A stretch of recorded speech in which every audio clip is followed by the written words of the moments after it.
Our continuing coverage now of President Trump threatening to send in the National Guard once again into San Francisco. Yeah, the president says he may very well invoke the Insurrection Act to do it.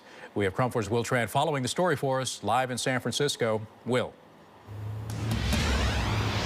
San Francisco City Hall has told him we don't want the help, but the president says more than likely it's going to happen. And in fact, he says he has the power to do so because of the Insurrection Act, which has been on the books since 1807, that gives the president the power in case there's a civil disorder, an insurrection, a rebellion against the federal government, the power to send in the National Guard troops, the military, even though there have been two recent courts that said, no, you do not have the power to send in the National Guard. But the president, he did mention that when he was asked on Fox Sunday whether or not he wants to do it to San Francisco, and he said, yes. Take a look at your screen. Here's what he had to say. And of course, we all know what he did back in June when he sent in the National Guard to Los Angeles, even though the governor did not ask for the National Guard.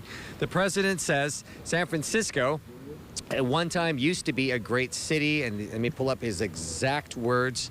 He said, we're going to go to San Francisco. I think they want us in San Francisco. San Francisco was truly one of the great cities of the world. And then 15 years ago, it went wrong. It went woke. Now, Salesforce CEO and founder Mark Benioff, he found himself in hot water when he agreed with President Trump about a week and a half ago, saying he really didn't have any problems with the National Guard coming to San Francisco. And then he walked it back. Actually, during the Dreamforce conference, when 50,000 attendees were there, he walked it back, saying all he was talking about was the police shortage and that he's open to other ideas that does not include the National Guard.